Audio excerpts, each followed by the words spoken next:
Hello folks, here's what the blue bat and red bird can do in 5.2. The bat is mainly used for solving puzzles. If you see any circular ring with a graffiti or sigils, that means you can hold left click to stare at it, and if you stare at the circle long enough, it will solve that portion of the puzzle and let you proceed. And the circle might not always be a circle. In this case, the circle is split in half, but if I hit this little button here, it slides them back together, so I have to quickly hit the button and then stare at the circle before it separates again. I also want to show you that you can stare at stuff and use the bat's abilities while floating as well.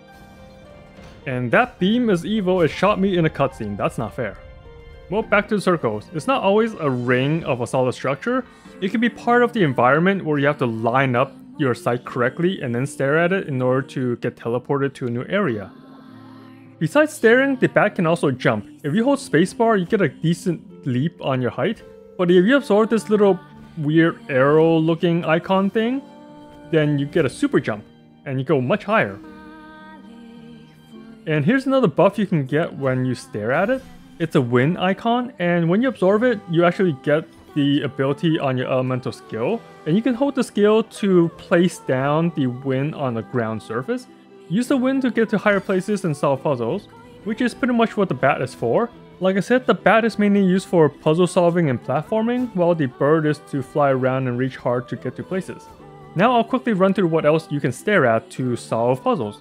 See a red triangle on a wall? Well, that's gonna be a puzzle wall. Just stare at the red triangle and the wall will disappear. Here's another function for the wind. I only seen this once, but there are these little Sealies that's trapped in the bubble. Just absorb the wind and put the current underneath the Sealie, and that will make them toss up and you can capture the Sealie after that. I only used this once so far, but maybe there's more around that I haven't found yet. A common one is with fire. If you see the fire icon, that means you absorb a torch, and you usually place them into correct spots to solve some puzzles or light some stuff up or cast shadows on certain things. And this one's pretty self-explanatory. You absorb the torch and you place it. This is a weird one. It's a balloon, a full hot air balloon that you can absorb and place. And you can also jump onto the hot air balloon and activate it to get to new places in order to progress further. And another one is this weird smooth triangle shape. It's actually a rock. In this case, I can grab the rock and put it onto another balloon in order to weigh it down to solve the puzzle. So as a rule of thumb, if you see any graffiti on the wall, then your bat can absorb it and use it in some kind of way to progress or solve some stuff. But it's not always solving, it could just be a helpful tool, like this barrel bomb. I can absorb the bomb and place it in the middle of a whole bunch of ores in order to easily collect a bunch of materials.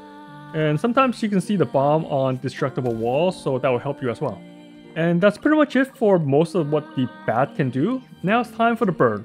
The bird doesn't actually have any puzzle mechanics, but it is really good at flying. I can glide without using any energy, but if I push the sprint button, I can fly real fast up and down pretty much anywhere, but my energy drains real fast as well. But there are several ways to restore that energy. One is the green and orange wind current. You can see if I'm in there, I actually float up and my energy is restored. So that's a very good thing to keep an eye out for. The other are these circle things that usually floats in the air. If you touch one, your energy fills back to full, and you also get an infinite energy for a couple seconds as well. And all your teleporters will also refill the energy. One of the two abilities that the bird has is a nosedive. If you hold the attack button while in midair, you dive down and damage the ground. Most of the time you'll use this to break some big red rocks or a weak floor in order to shatter it. The other thing the bird can do is kind of go inside the lava flow, even though it's not really going inside. It's the same thing as the Earth Geo creature that you can use to go inside the lava. When you see one of these, just interact with it and it will take you to wherever it takes you. As a summary, if you see a colorful graffiti on the wall, the bat can absorb it and use it for some kind of puzzle. Meanwhile, the bird is really good at island hopping and exploring new areas, since you can just fly to the waypoints or wherever you need to for most of the time. Anyway, that's the video. Thanks for watching, and as always, have fun out there, traveler.